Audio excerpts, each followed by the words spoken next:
রাধে রাধে। আজ আমরা শুনব শ্রীকৃষ্ণের সেই বাল্যলীলার গল্প, যেখানে তিনি ভগবান হয়েও একটি দুষ্ট মায়াময় শিশুর মতো এই পৃথিবীতে হেঁটে বেরিয়েছেন। কৃষ্ণ তখন খুব ছোট, হাঁটতে ঠিকমতো শেখেননি, কোথাও পরিষ্কার বলতে পারেন না। কিন্তু গোকুল জানতো এই শিশুটির চোখে অদ্ভুত এক শান্তি আছে। যশোদা মায়ের ঘর মানেই মাখনের ঘ্রাণ, আর সেই ঘ্রাণ মানেই কৃষ্ণের হাসি। কৃষ্ণ মাখন চুরি করতেন, চুরি নয় ভালোবাসা দিয়ে নিয়ে যেতেন। মাটির হাঁড়ি ভেঙে দুধ ছিটিয়ে নিজে খেয়ে বানরদের খাওয়াতেন। যশোদা মা রাগ করতেন, কৃষ্ণ ভয় পেতেন না, কারণ তিনি জানতেন এই রাগের ভেতরেই ভালোবাসা লুকিয়ে আছে।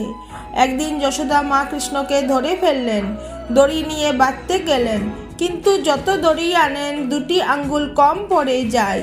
এই দুই আঙ্গুল কি একটি মায়ের চেষ্টা আর একটি সন্তানের কৃপা। এই লীলায় কৃষ্ণ শেখালেন ভগবানকে পেতে হলে শুধু চেষ্টা নয়, ভালোবাসাও লাগে।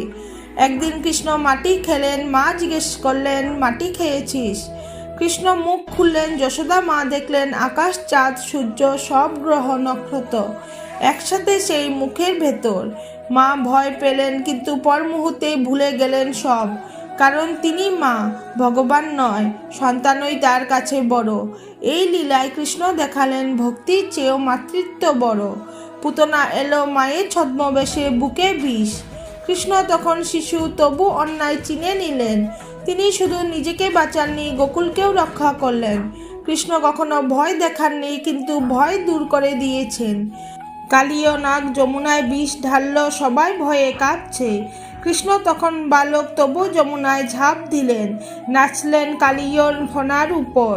এই নাচ কোনো শক্তির প্রদর্শন নয়, এই নাচ অন্যায়ের উপর ধর্মের পদচিহ্ন। গোবর্ধন লীলা সবচেয়ে মধুর। ইন্দ্রদেব অহংকারে বৃষ্টি নামালেন, কৃষ্ণ এক আঙ্গুলে গোবর্ধন পর্বত তুললেন। কিন্তু গোকুলবাসীরা দেখল সে পর্বত নয়, সে ছিল আশ্রয়। এই লীলায় কৃষ্ণ বললেন, ভগবান দূরে নন, ভগবান আশ্রয়। গোপালদের সঙ্গে খেলা, গরু চড়ানো, বাঁশির সুর, এই সবই ছিল তার শৈশব। কৃষ্ণ কোনো রাজপুত্রের মতো বড় হননি, তিনি বড় হয়েছেন মানুষের মাঝেই, কারণ তিনি চেয়েছিলেন ভগবানকে যেন মানুষ ভয় না পায়, ভালোবাসে। রাধে রাধে। প্রিয় ভক্তগণ, আপনাদের যদি এই কাহিনী ভালো লেগে থাকে তাহলে অবশ্যই লাইক করুন এবং কমেন্টে লিখুন রাধে রাধে। এবং এমন আরও ভক্তিমূলক গল্প পেতে আমার চ্যানেলটি সাবস্ক্রাইব করুন।